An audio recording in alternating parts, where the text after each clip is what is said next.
Dr. Colleen Kraft is the president-elect of the American Academy of Pediatrics. She worked in population health management at Cincinnati Children's Hospital and Virginia Tech School of Medicine. Her undergraduate degree is from Virginia Tech. She earned her MD from Virginia Commonwealth University. Her residency was in pediatrics at Virginia Commonwealth University. She served as medical director for a Medicaid managed care organization in Virginia and a Pediatric Accountable Care Organization at Cincinnati Children's Hospital.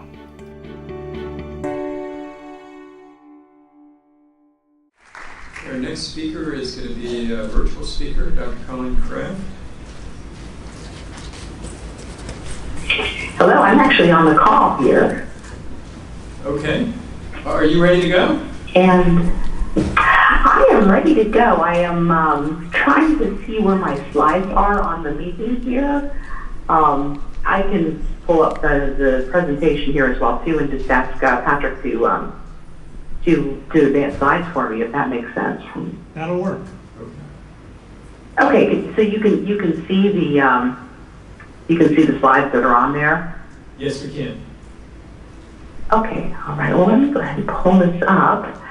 While I'm doing this, just a little bit about my background. I have worked in two Medicaid ACOs. One was adult and pediatric, and then most recently I was with Cincinnati Children's with their Health Network by Cincinnati Children's, which is a pediatric ACO that worked with Medicaid managed care, covered 33,000 lives in the 8 counties in southwestern Ohio, and I'm going to go through that work and what we were able to do there, and think of some of the pitfalls that you run into with this as well too. Let me get this up and going. Okay, and if you've got the first slide there, we can quickly go through the second slide, which is just disclosure that I have none, except that I have been the principal investigator for the CARE Award for Centers for Medicare and Medicaid Innovation. CARE stands for choosing resources effectively, and is looking at how we better take care of our medically complex kids. Next slide with learning objectives.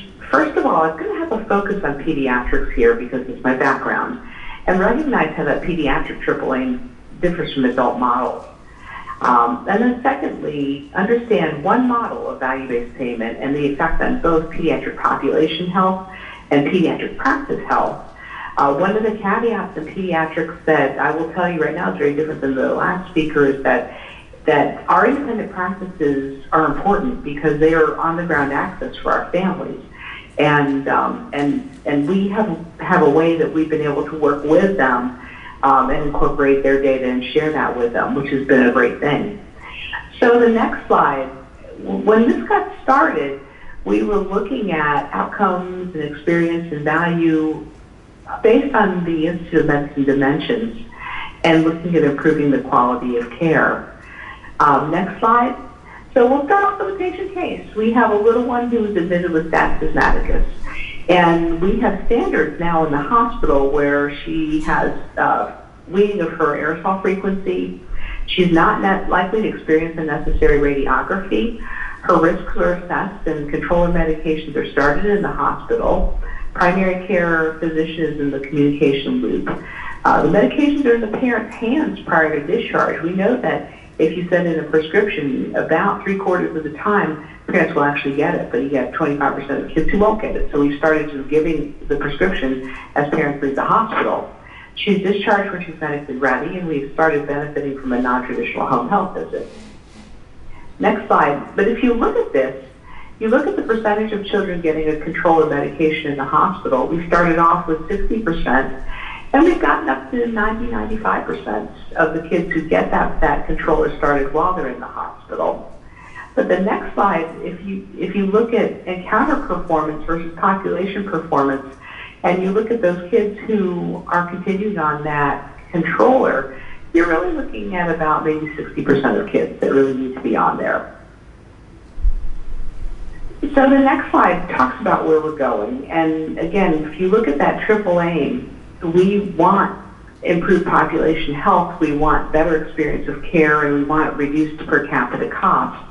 You'll also see a slide of the state of Ohio, And the yellow counties are the counties for which we have taken risk for the kids in Medicaid. So 0 to 19 through 19 years of age in southwestern Virginia with 2 Medicaid managed care organizations. Next slide. I just want to talk a little bit about the difference between where I see so much going with adult versus pediatric care. We talk about better care, better health, and lower costs, but really the de facto triple aim, when you look at what most adult systems are doing, is the biggest driver is cost. And so you're looking at lower cost, and lower cost.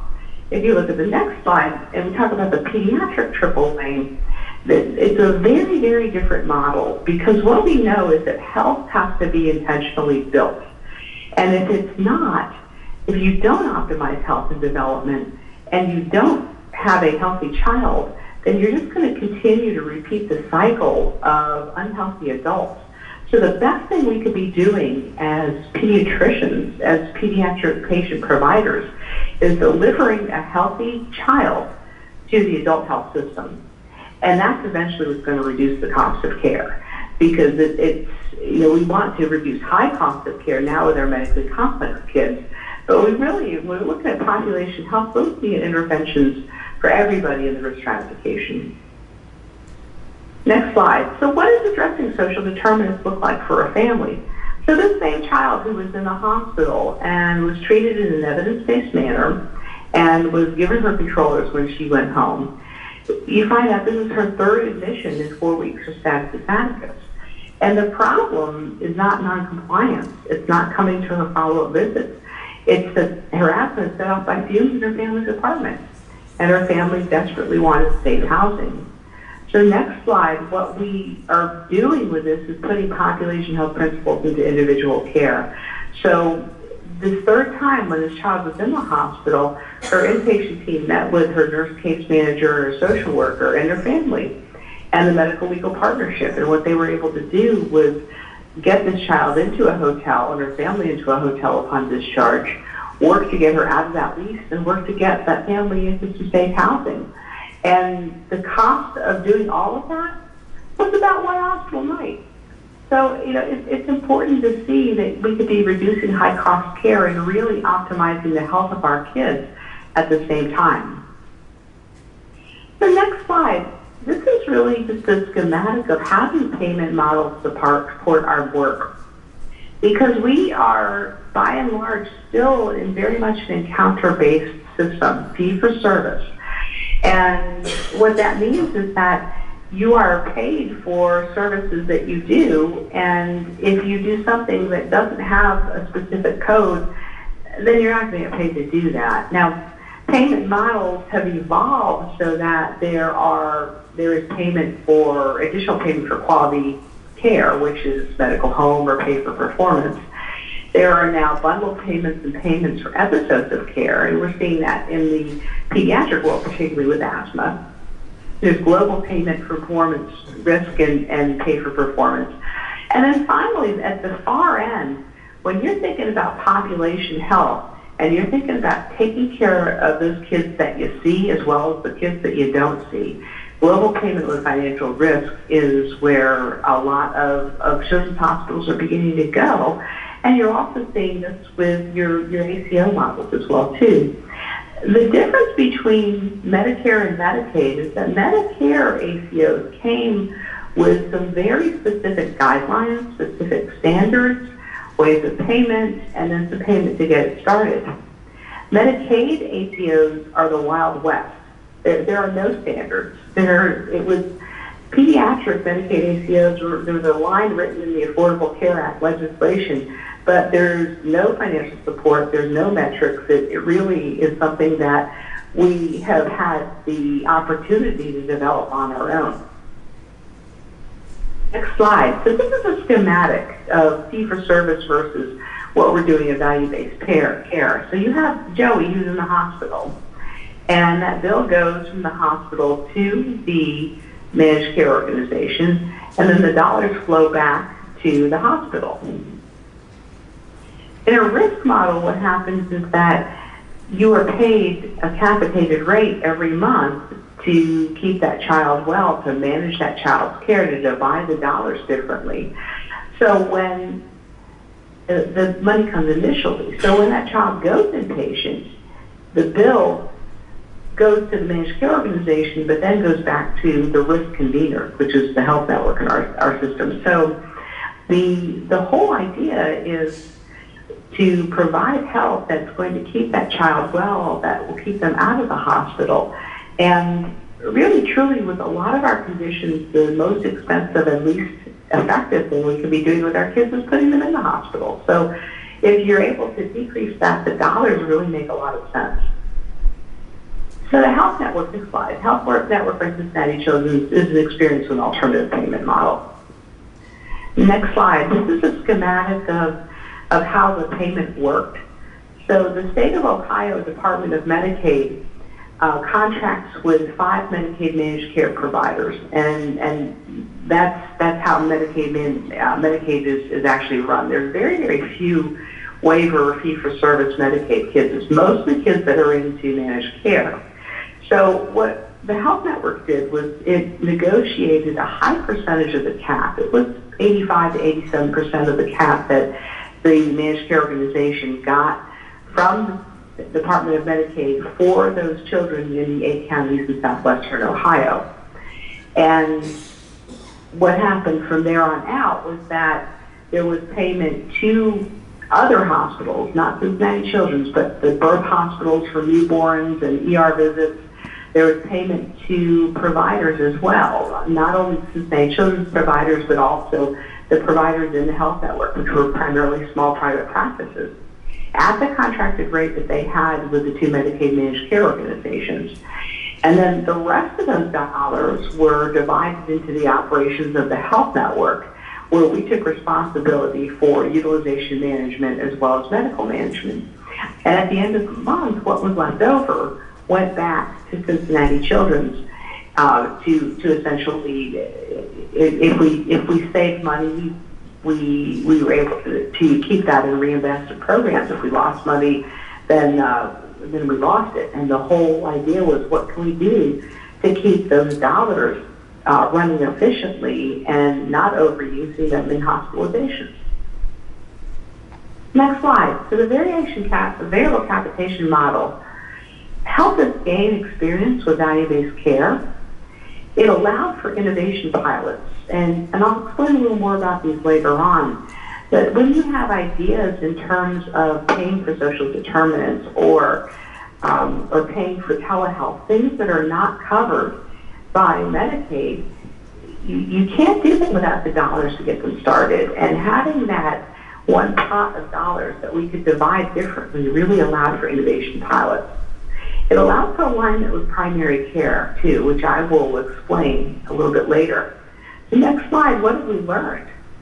We've learned that we do need to know our population. So if we risk stratify, we should have targeted population-level interventions at every stage, not only for just the high-cost kids, because they're important, but we need to be looking at what can we be doing for those 80% of kids that are 16% of the cost in Medicaid.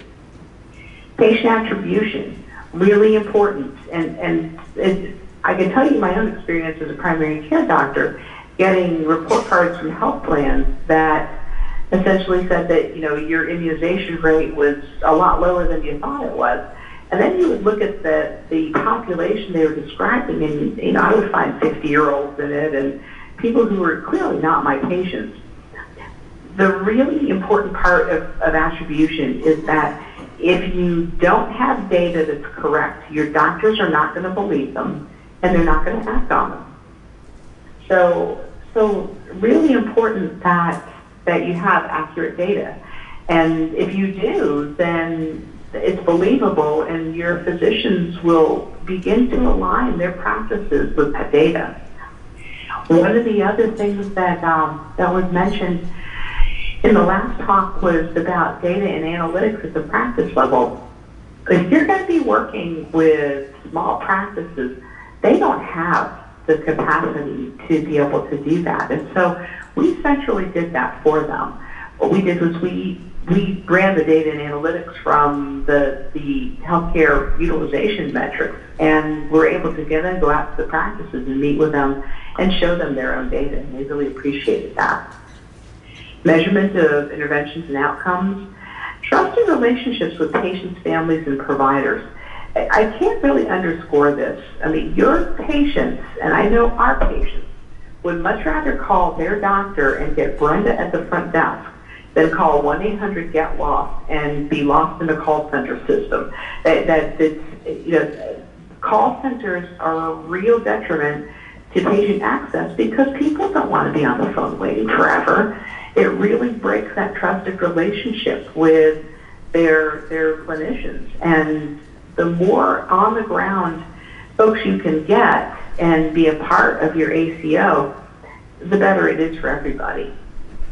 And then finally, you can intersect innovation and value-based care, and I'll have some good examples of that.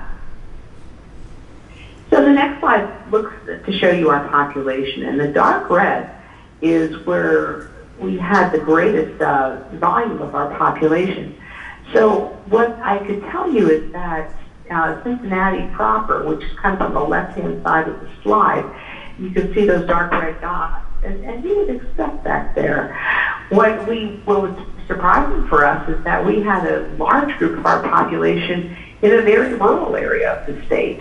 And so as you go east in Ohio, these are the counties that are still considered to be the western part of Appalachia. So very poor, very rural counties, but we had a lot of patients there. So we had to figure out what some of those community resources were for those patients.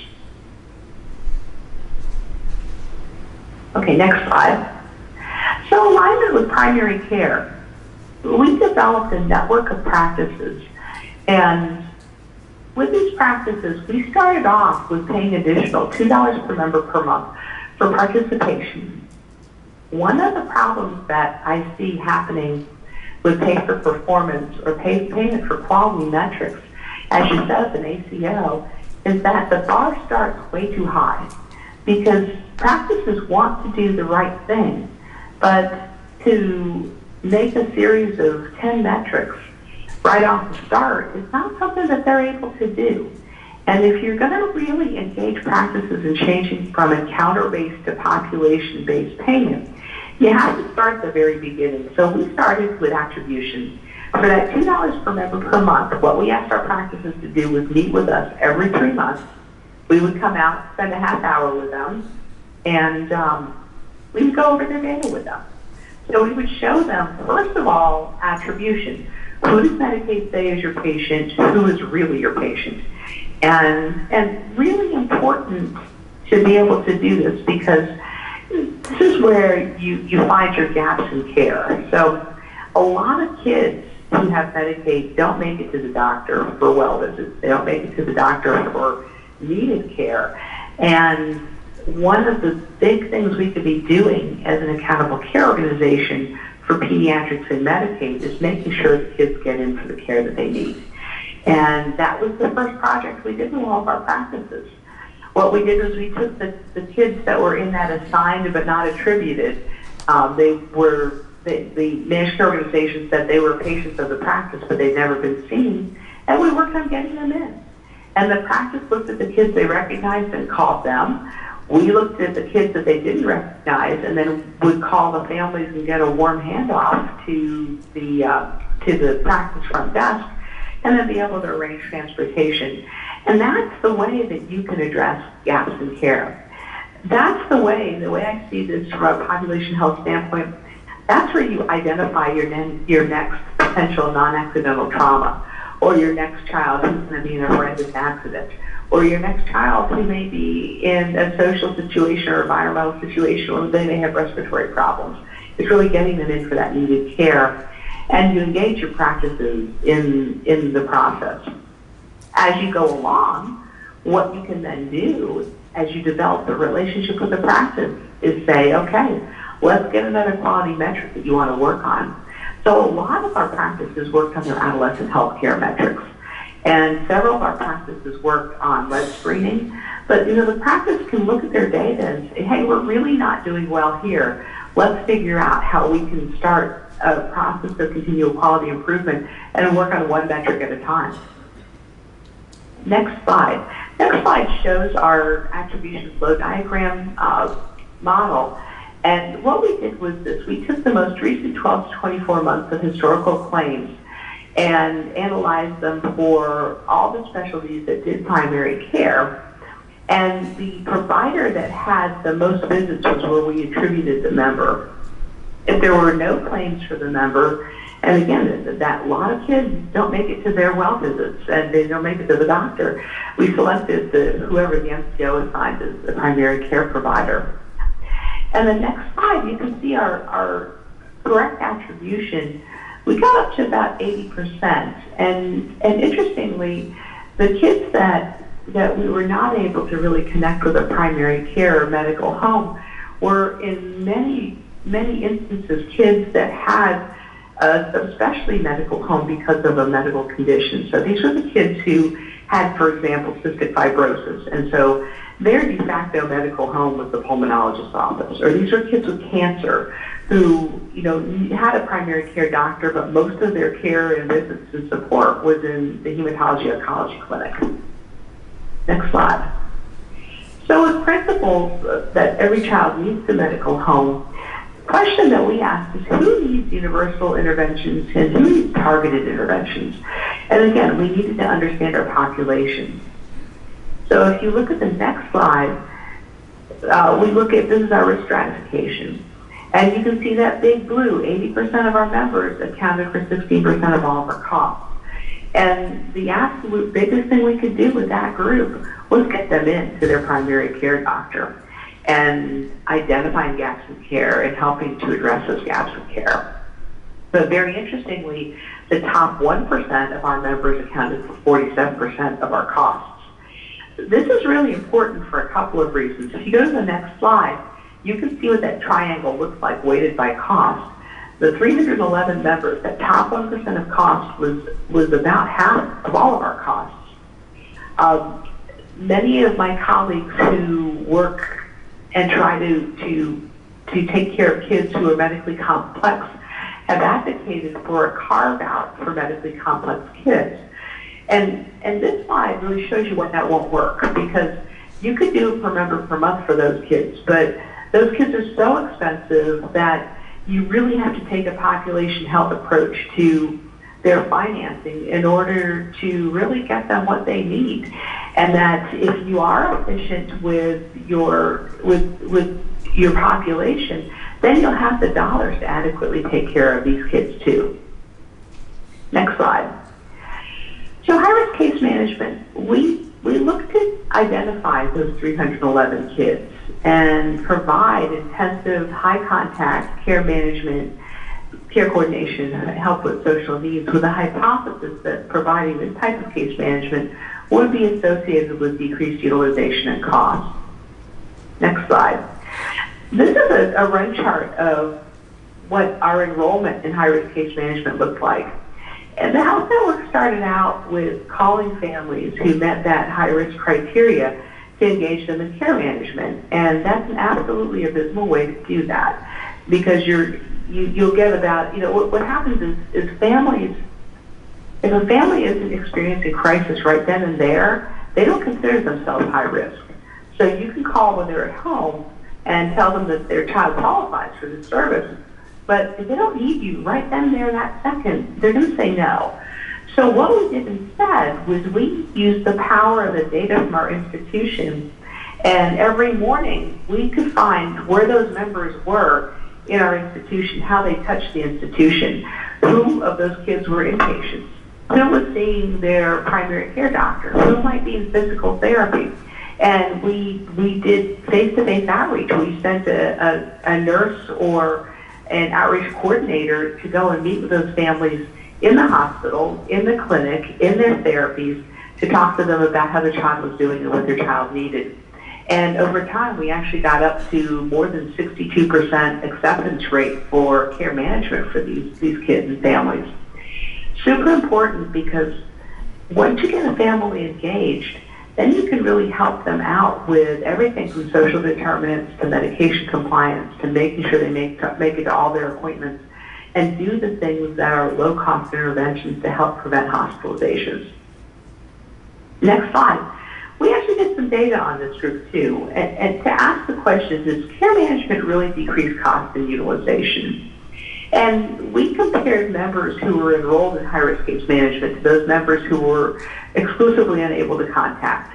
So we looked at our intervention group and defined that as any member who was in high-risk case management on December 31st, 2014. And we compared their utilization with the unable to contact group. So again, these are the high-risk kids. We couldn't get a hold of the families. We couldn't get them engaged in case management. And we compared that utilization. And one of the things that's important to look at when you're looking at data and you're looking at utilization is understanding the patterns of utilization. So typically in kids, and this is not always typical for adults, but typically in kids, you have one very expensive hospitalization, and then you have periods where kids are relatively well, and then another expensive hospitalization. So over that 6-month period, we expected those kids that we were not able to contact to actually decrease their cost and their utilization. In fact, they did. So that the control group decreased their emergency revisits by 27%. However, the intervention group decreased it by 38%.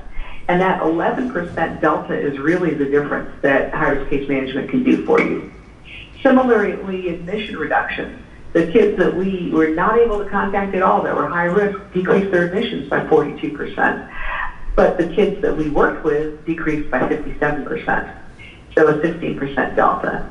And then finally, your per capita care per member per month reduction are the kids that we couldn't contact decreased by 34%, but the kids that we were able to work with and engage those families decreased by 47%. So it's so important to really look at what a control truly is, and not just to look at the kids that you have engaged in case management, but look at the whole population to see what difference you're making. Next slide. Does it decrease costs? So we looked at 274 members in our high-risk case management on December 31st. And in June 2015, 189 were still members.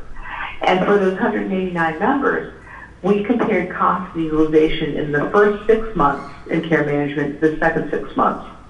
Next slide. What we found, the cost of care per member per month, pre and post care management, the total cost of care decreased by 40%. If you look at the next slide, the emergency department visits per 1,000 member pre and post care management decreased by 38%. And then the next slide is the effect of care management on hospitalizations, and that's where we saw that 57% reduction. And we saw this as really, again, very significant. This is where you're going to run into some problems with some of your hospitals, though, because where decreasing hospitalization is great at a population health metric, decreasing hospitalization might not be so great when you're still being paid on encounter fee-for-service payment.